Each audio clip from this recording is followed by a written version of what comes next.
Assalamu alaikum wa rahmatullahi wa barakatuh. We're back. We are indeed, and we are going to talk about a subject that you thought was really... I'd say it's a continuation of last week when we were talking about vitamins. Yeah. But today, we hardly ever talk about minerals. Or if we do mention them, we don't say it's minerals. Like we always talk about magnesium. Magnesium is a mineral. It's true. We always say, oh, don't forget your vitamins. But we don't say, don't forget your vitamins and minerals. And and minerals are just as important, so, and they are, a lot of them are essential, which means your body cannot make it. Right. Without you giving it food or supplementation, right? Right. So what are vitamins? There you go. Yeah. Minerals. What are minerals? They're a class of nutrients that are vital for maintaining the body's health. They're inorganic components that play a multitude of functional roles in human cells, both physiologically and biochemically. They're very important for interactions between your cells. So the minerals are utilized by the body's organ systems for growth, development, movement, energy production, utilization, and maintenance of homeostasis. So we're not going to talk about all of them because literally there's so many. Yeah. I think at least 21, if not more, essential ones. We're just going to talk about a few of the ones that you hear us talk a lot about, and a few extra ones, and then at another time we'll build on that.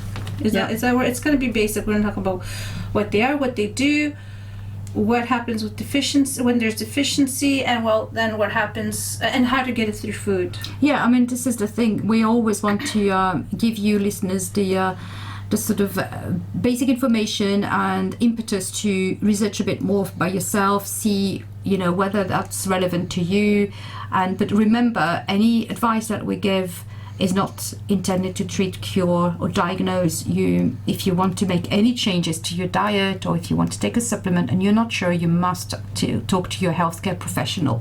So that's our disclaimer out of the way. Yes, very important to do that disclaimer. Thanks, Safiya, for remembering. So the first one I'm gonna talk about is calcium. Everybody knows, but calcium is a mineral, okay? So everybody also knows, because that's just a common thing now, the calcium builds strong bones and teeth, and something not everyone knows is it helps in muscle contraction, it helps in blood clotting, and that means preventing blood clotting. It helps nerve transmission. That means the messages between the nerves, the messaging to go through. Calcium is an important component of that. Cell signaling and regulation of metabolism. So apart from your bones and teeth, calcium is very important, right? And a deficiency of calcium, obviously everyone knows, it could cause your bones to be fragile and break easy. And we see that more often in older adults, right? Especially women, right? But more and more, actually, we also see it in young people having deficiencies, because a lot of young people now eat so much. There's no other way to say it, junk food. It's not really nutritious. And they're eating so much of it that it affects their body. I always say, I have that particular type of food. I'm like, oh, it was just so nice just for my mouth. But I know, like, below my throat, it's going to be just so bad for my body. Safiya, there's a lot of people out there, I mean a lot, and young people especially, who are growing, literally, their bodies grow with food that's really junk. Yeah. So they look healthy, but actually inside it's and not. And then maybe by you hear a lot of people dying early from heart attacks, and so it's like a buildup. Your cells are not healthy because you're always eating unhealthy stuff, especially unhealthy fats. So if you remember talking about calcium again, last week when we talked about vitamins, we did talk about an unhealthy buildup of calcium, which can happen if you take vitamin D and you don't take vitamin K2, vitamin K2 with it. So you also have to be careful to not take too much calcium, don't you? Yes, definitely magnesium, which we talk about in a few minerals away. That without it, there's an imbalance. So you can't go both ways. I don't think we're in this day and age we are at risk of not having enough calcium unless you have some kind of strange ailment, because it's really pushed. Calcium is pushed a lot. What the problem is, we don't take the magnesium, we don't take the vitamin D. There's a lot of stuff that they go together, and sometimes it could feel like a minefield. So eventually we'll try and just break it apart and talk about all of these things, and hopefully they'll be of use. So where are you going to find your calcium, healthy calcium? Milk and dairy products, cashews, dates, broccoli, parsley, greens. They're very good at dietary calcium. But one thing I'm going to have to say about dairy and milk and dairy is that the milk and dairy that we have at present, mostly mainstream today, is not as good and as healthy as the milk you're going to get from the farmer, and it's a totally different product basically, because it goes through homogenization. The milk that the cows make is affected by what they eat and how they live. So but that's a story for another day. I'm just putting it out there that try to get as healthy milk as possible, preferably organic, which is the best milk you can get at a supermarket. There's better quality ones, but like I said, that's another show. And try to get as healthy as possible vegetables. We were talking about minerals because we were saying that we talk a lot about vitamins, but then we forget that minerals come with them as well. And you'd given us quite a nice description of what calcium was doing. So what's the next one on your list? I'm going to talk about the next two in pairs, which is sodium and potassium. They help each other in your cells, right? So they're like a balance. So sodium, let's talk about sodium. Sodium is associated with salt, right? And again, it has this bad reputation, but there's a reason why they tell you not to eat salt in moderation, because of how we eat. So anyways, sodium helps the muscle conducts nervous impulses, and controls the fluid body balance in the body, right? So, I mean, how much water you have inside. It holds water in your cells. And the primary source of dietary sodium, unfortunately in our days, is table salt. And if you have a diet, and this is where the warning is about making sure you take salt in moderation. You mean diet as in way of eating habits, yeah? Eating habits. So if your regular way of eating is high in carbs, you eat a lot of products, high-starchy, refined carbs, like pasta, rice, bread. A lot of stuff come from boxes like cookies, chips. All those are refined carbs, and they have a lot of things you buy from the shops. Cornflakes, even, they have added salt in them, right? You can't taste it because of a smart chemistry people working in the background making it, putting it there, but you can't tell that it's there. So we already have, when you're eating a lot of Western diet products, they have a lot of salt in them. And even if you any prepared food basically that you buy in a box, even the frozen prepared meals. So then of course you have to then when you're cooking you have to care about the extra salt. What a lot of us don't know sometimes is that when you eat carbs, like say pasta, starch. So let's stop using the word carbs, because some people it takes their bad reputation to veggies too, like fruits and veg and stuff, right? What we really mean is starch, right? So when you eat 1 molecule of starch, 1 gram of starch, your body absorbs I don't know if this is the exact amount, but like 20 mils of every gram of water. So that's why you feel bloated sometimes when you eat a lot of those things. Okay. And obviously salt is involved, right? When you stop having so much refined foods, so much starch, and you start to eat more vegetables, salads, you're going more down to low carb diets. You don't have to necessarily go to keto diet, but low carb with less starch. Then your body releases all that water. Sometimes that's why you seem to lose weight, and it releases the salt, right? When you're on a low carb diet, you really do need to keep an eye on your. And also we can mention that there's a difference between table salt, which is really low grade salt, and rock salt. It doesn't have to be the pink Himalayan one, but it rock salt or sea salt. They have a lot more essential minerals. Exactly. So, and so that's the difference. That the government advice is based on eating a lot of packaged food. Okay, so then you must have it. Okay? But basically, what you're saying is that sodium. Let's not freak out about it. It is essential for life. For our function. Yeah. It is essential for life. And one thing that could go wrong is that if you lose a lot of salt, right? Hyponatremia, it's called, is when you drink too much water. You know, they encourage you to drink. But then what happens is you're diluting all the electrolytes in your body, and there's extreme cases of people dying.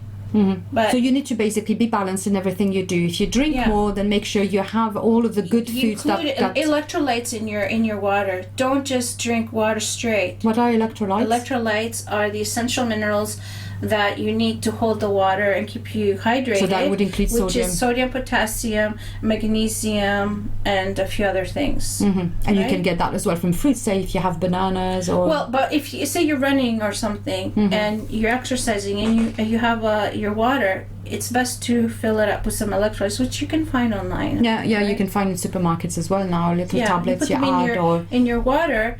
Be careful when you buy the ready-made ones that it's not overloaded with sugar and artificial sugars and all sorts. There's so many things that are overloaded. So we're getting off track. There's so many things. It's like warning this, warning that. We have to tell people all this, right? There's so much like you have to be careful of, but just keep it simple. You can also keep it simple and just make sure you have like the balanced diet that we keep on encouraging you to have.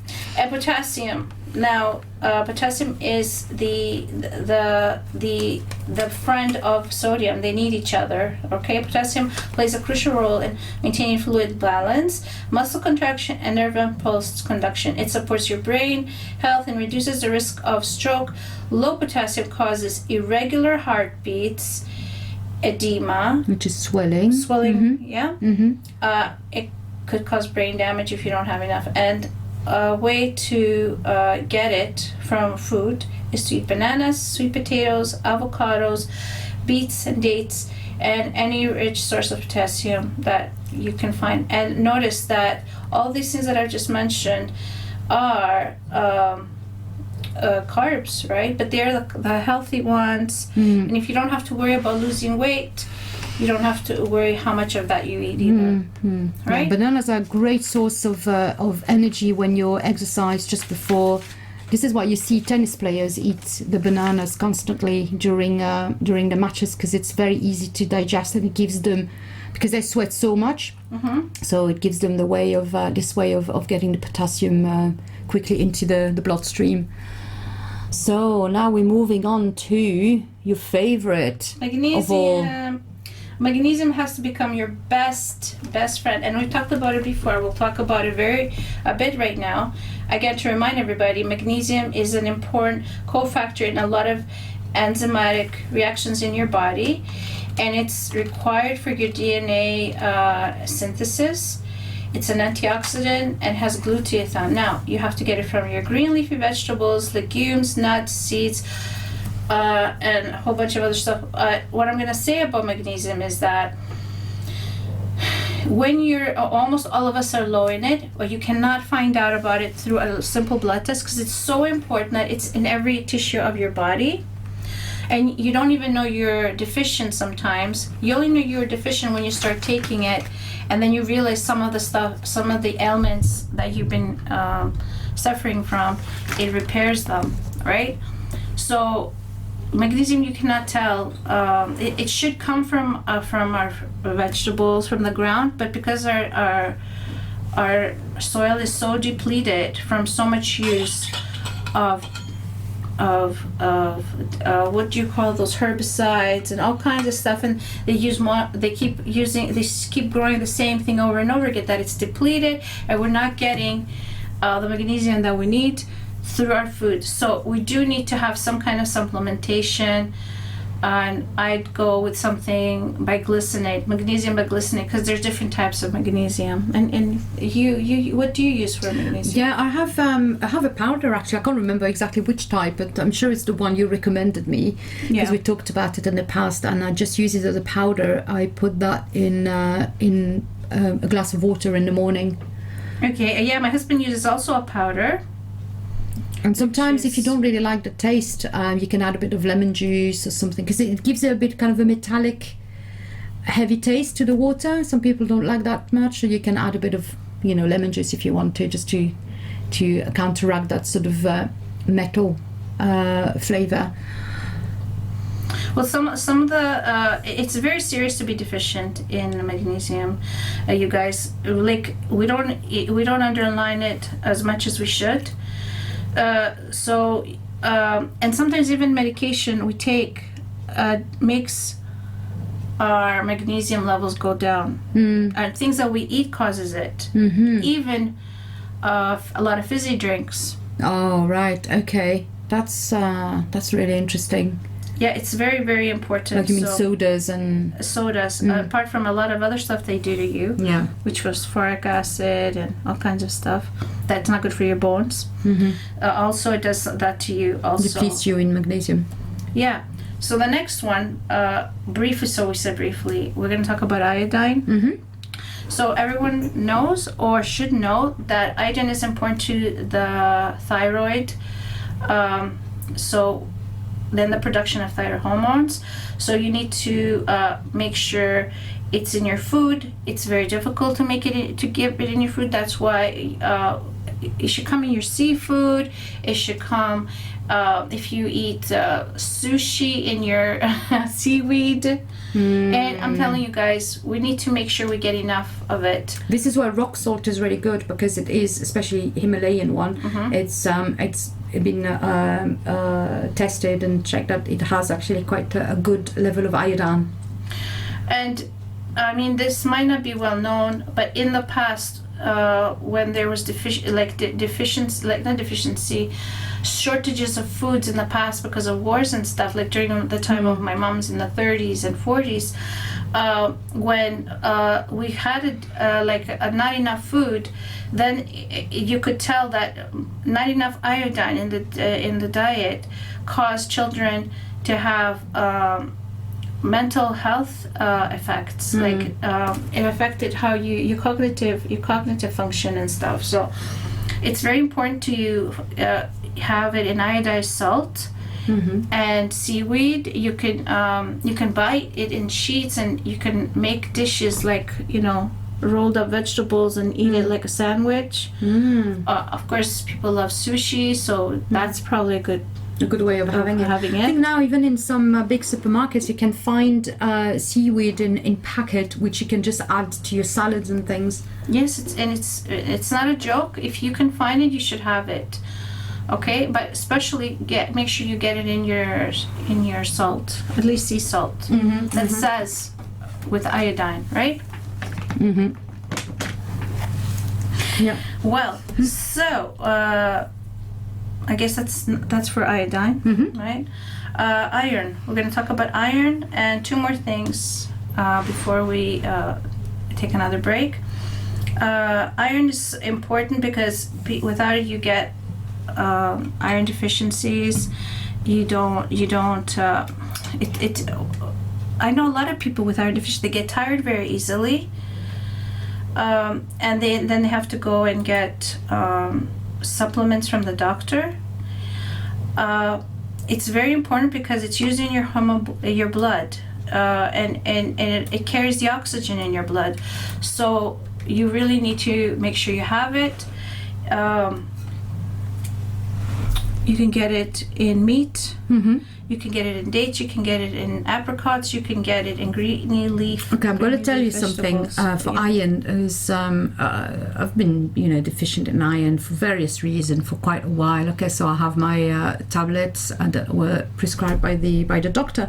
But also one of the ways to increase my level of iron is to eat liver. I know a lot of people don't like liver. I've heard of this too. But if you don't fry it too much, just put a little bit with a bit of butter, and you don't overcook it. It doesn't become too hard. And also you can have, in France we have it with we do like a sauce with a glaze. We use vinegar to get that sort of the residue of meat at the bottom of the pan, and you add some cream that makes a sauce. You can also just squeeze some lemon juice on it. Can you make it pate? Like you can put it on something. Oh yeah, you can make pate with it. Absolutely, it's so good with butter. You just grind it. I can't find a word, but basically put it in a food processor, and it becomes pate with some butter. You can find lots of recipes.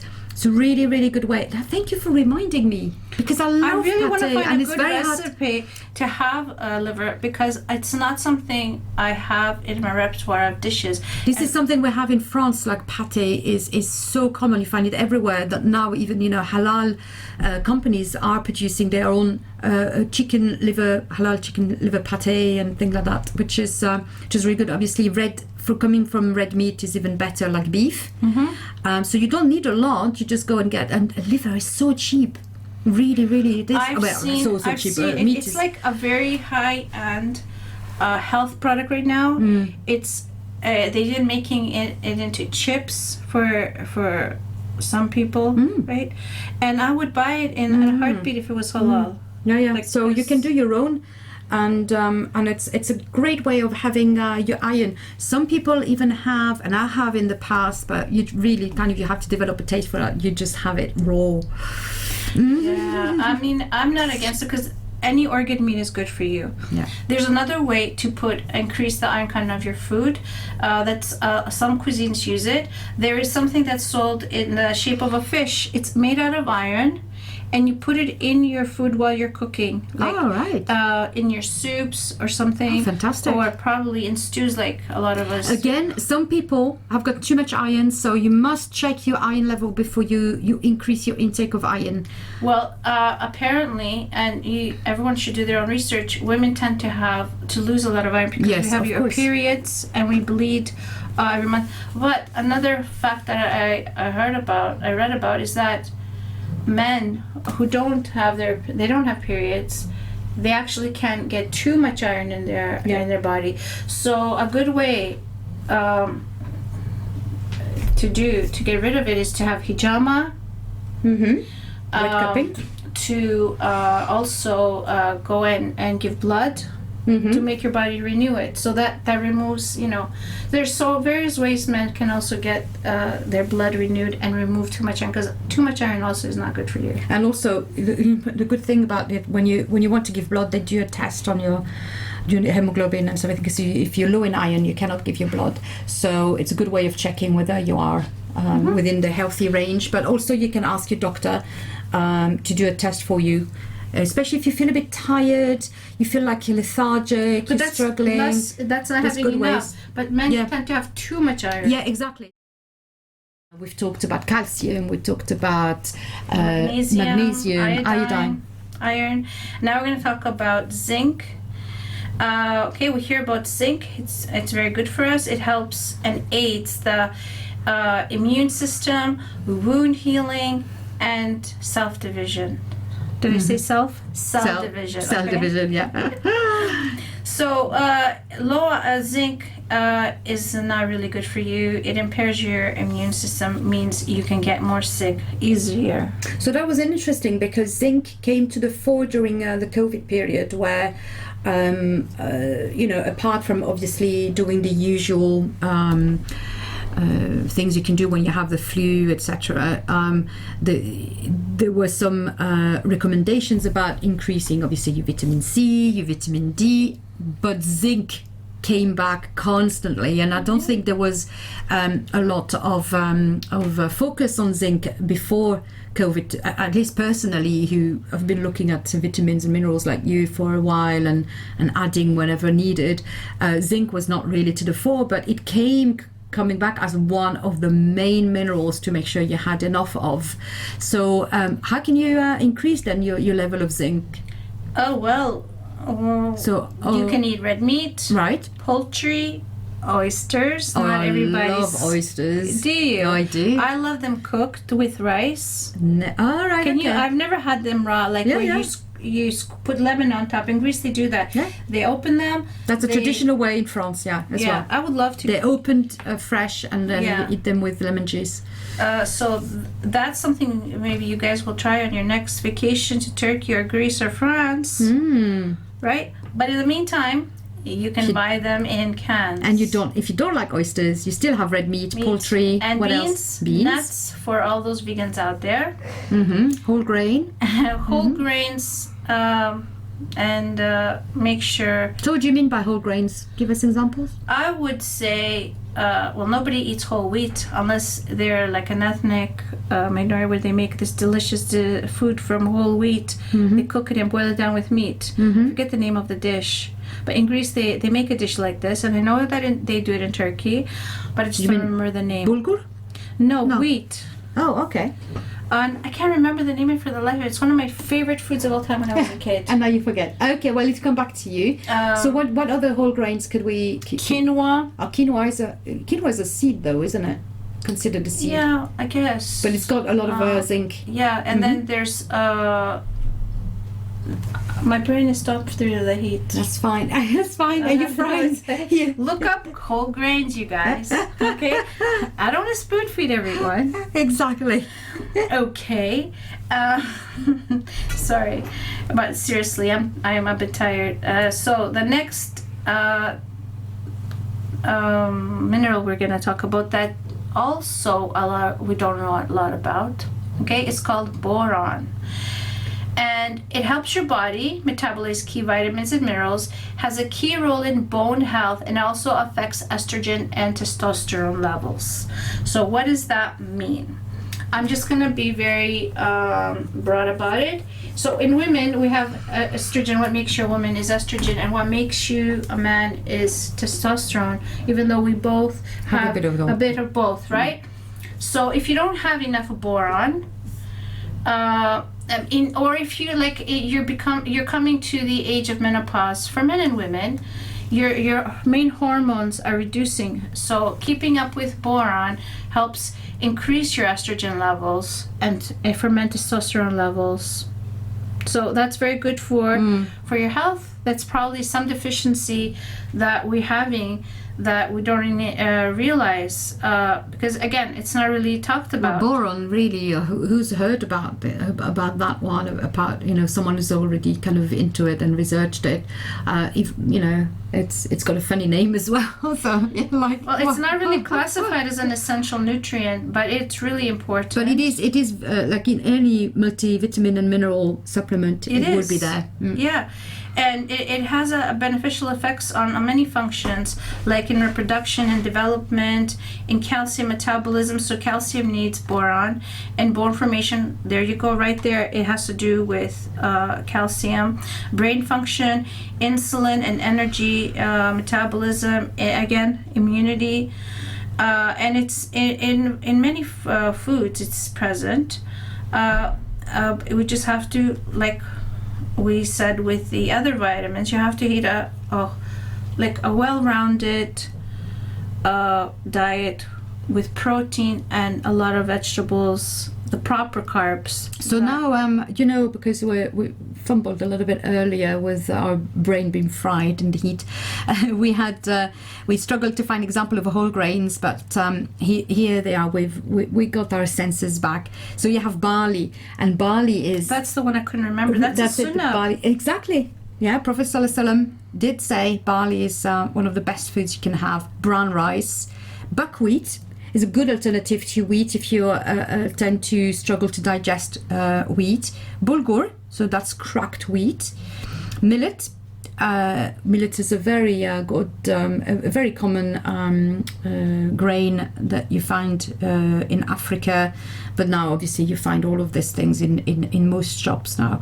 Oatmeal, I love oats. I think they're great because on top of that, as in fitness, what it does is that it's a slow release energy source, so that's really useful to have. Especially in the morning when you're going to you're going to have a busy active day, and popcorn, surprisingly, but popcorn obviously not with the junk packets and full of sunflower oil. But it's also in coffee. Oh, right. And it's in apples and dried beans. But Is that zinc? No, boron. are you talking about zinc? I'm talking about boron. So the good whole grains, that's for the source of zinc. Earlier we struggled to find examples, so here we go. Give you a few examples of very common food sources of zinc. But you were finishing on boron. Boron. And boron, you can find it in coffee. I love that because I love coffee. What else? Dried beans, potatoes, milk. And apples? Even in apples. Fantastic. Lots of different fruits, but apple being the top fruit. That's really good. Are we done with with all the minerals? There's the selection of minerals. There's more minerals. So now, in these hot days, make sure you guys, when you're out there and you have your bottle of water, make sure you get electrolytes. You add them to your water, which is potassium, sodium, magnesium, to mention a few, because we need to make sure our bodies stay hydrated. They're not going to get hydrated though if we just drink plain water, because that's just going to make you even it's going to dilute the minerals and the electrolytes in your cells, and it could lead to other health problems. So make sure, if you're going to be out there working in the garden, walking, exercising, and you have water, you have it with electrolytes or healthy electrolyte drinks. I'm sure there's lots of options out there. Yeah, I do buy in supermarkets. I do buy tablets, and I just add them. Especially, I put them in a bottle especially for the training, taekwondo training that I know is going to be much more intensive. And I know I'm going to sweat a lot, especially when it's hot. You can't underestimate that, because you could literally get sick if you drink so much, lots of water, and you don't have, and it washes away your electrolytes. There's nothing to fix it. Worst case scenario, there's deaths from people running, doing marathons. But before that, you faint. And drink and drink and drink. Yeah. So faint. Make sure, as you drink your water, to keep in mind those electrolytes, which are minerals that balance your water in your body. Yeah. So on this really, really good advice, we're going to stop here, and inshallah we're going to put everything on YouTube as usual, on Wellness with Angela and Safiya, inshallah. Please check our channel. Subscribe, like, share, comment, interact with us, because that's going to help us bring better content to you. The more we have interaction with people, and we know what you like, what's useful to you. So do head over to our channel. It helps the radio station as well. So inshallah, well, let's next week. And Same enjoy time. the rest of the week. There's talk that it will be really good weather all week, so I hope everybody's out there enjoying themselves, because the UK. Take your vitamin D. Yep. Don't wear your sunglasses all day long. As we said. And make sure you get your electrolytes in your water. That's it. Okay. Thank you. Have a good week. Assalamu alaikum wa rahmatullahi wa barakatuh.